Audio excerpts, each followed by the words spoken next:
दिवसांपासून आंबेगाव, शिरूर, खेड तालुक्यातील पूर्व भागातील गावांमध्ये ड्रोनच्या गिरट्या वाढल्या असून याबाबत नागरिकांमध्ये भीतीचं वातावरण आहे।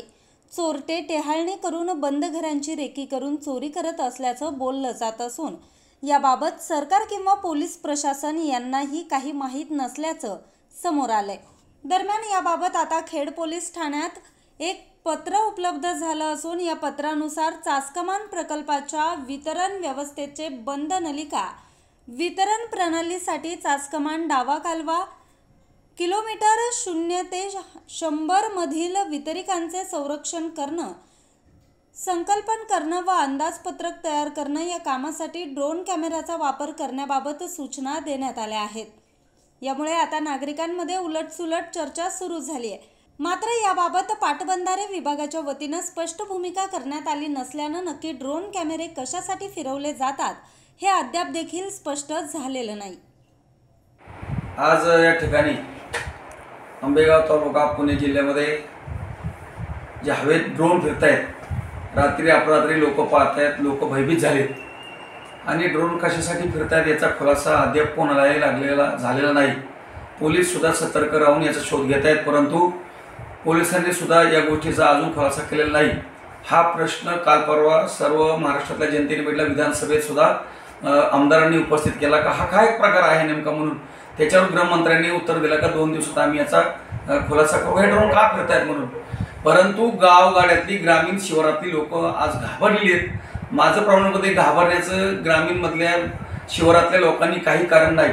ड्रोन फिरतायत फिरू द्या, फक्त तरुणांनी गस्ती रूपानं आपल्या आपल्या भागामध्ये गस्त घालावी आणि त्याची काही माहिती असेल तर संबंधित पोलीस खात्याला कळवावी। चोऱ्या माऱ्या होत राहतील किंवा होणार नाही याची काळजी आपण सर्व तरुणांनी घेतली पाहिजे। काल परवा मंचर पोलीस स्टेशनचे वरिष्ठ अधिकारी फुगे साहेबांच्या कानावर ही बातमी आम्ही घातली होती। त्यांनी तातडीनं सर्व भागामध्ये रात्रीच्या गस्तीसाठी एक पेट्रोलिंगसाठी पोलिसांची व्हॅन रात्री फिरत असताना सुद्धा लोकांनी पोलिसांचे स्वागत केलं आहे। असं सहकार्य पोलिसांनी ग्रामीण मधल्या सर्व शेतकऱ्यांना करावं अशी माझी विनंती आहे। ज्या शेतकऱ्यांच्या घरामध्ये गोरगरिबांच्या शिवारात असणाऱ्या घरामध्ये काय आपले 2 रुपये पोटा पाण्याच्या उदरनिर्वाहासाठी ठेवले असतील ते त्यांनी काढावेत। आपल्या जवळच्या पतसंस्था असेल, बँक असेल, त्या ठिकाणी सुरक्षित ठिकाणी ते पैसे दागदागिने नेऊन ठेवावेत आणि त्याची पोच घ्यावी। बिनधास्त जगावं, आरामदायी जीवन जगावं, भीतीचं इतकं काही कारण नाही। त्यामुळं गडबडून जाण्याचं काही कारण नाही। जरी काही असं वाटलंच तर तात्काळ पोलिसांशी संपर्क साधावा। पोलीस आपल्यासाठी सतर्क आहेत, याची संपूर्ण काळजी छोट्या मोठ्या शेतकऱ्यांनी, गावगाड्यातल्या, खेडेपाड्यातल्या, शिवारातल्या विशेष करून लोकांनी याची काळजी घ्यावी आणि कृपा करून कोणी घाबरू नका, फक्त एकामेकाशी सतर्क करा, एवढंच काम करा। धन्यवाद। गेली 5-6 दिवसापासून सातगाव पठार, पेठ, पारगाव या भागामध्ये भीतीचं वातावरण निर्माण झालेलं आहे। का रात्रीच्या वेळी 9-10च्या नंतर